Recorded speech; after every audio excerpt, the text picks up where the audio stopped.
مرشد کی بارگاہ میں عرض ہے کہ اگر کوئی لوٹا ہوا مال ہو، جیسے چوری چکاری کا مال ہو، بعد میں معلوم ہو جائے کہ یہ چوری کا مال ہے، کیا وہ اسے واپس کرنا پڑے گا، لٹانا پڑے گا، یا وہ جائز ہے؟ رہنمائی فرما دیں۔ اگر خود چوری کی ہے معاذ اللہ،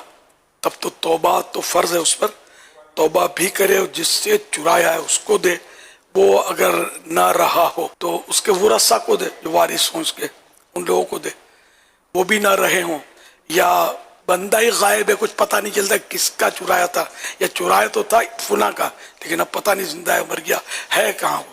تو اب ایسی صورتوں میں جو بھی چرایا وہ اللہ کی راہ میں دے دے، صدقہ کر دے، خیرات کر دے،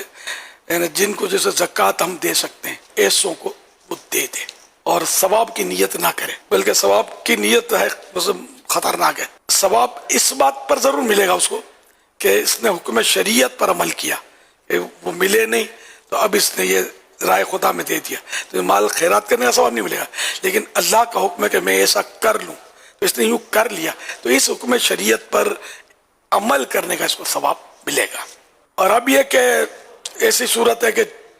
جیسے کہ چوری کا مال خریدا، تو چوری کا مال خریدنا بھی حرام ہے، جبکہ پتہ ہے تو بھی حرام، اور اگر غالب گمان ہے، خیال جم رہا ہے کہ یہ ہے چوری کا، اب چوری کر رہا ہے، اس کا خیال جم گیا تو اب بھی اس کا لینا جائز نہیں ہے۔ اچھا، اب ایسا مال خرید لیا تو اب پتہ ہے کہ یہ کس کا چرایا ہے،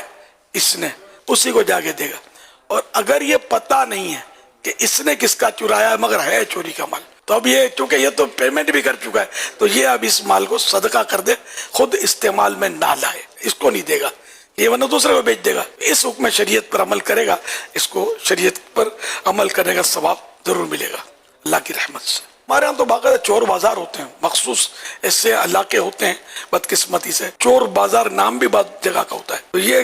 بھی ہے ایک بزنس، اللہ پاک اس سے بچا ہم کو،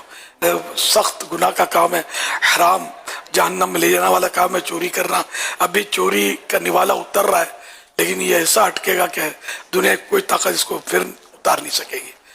یہ سب انگارے ہیں، آگ ہیں، جو جیتے جی نہ بھی پتہ چلا تو مرنے کے بعد پتہ چلے گا۔ بہرحال یہ کہ چوری ڈکیتی یہ بظاہر آسان لگتا ہے، حقیقت میں یہ بہت خطرناک ہے، دنیا بھی برباد ہے، آخرت میں بھی تباہی ہے۔ آدمی حلال کھائے، کم کھائے، بچوں کو کھلائے، کم کھلائے، حلال کا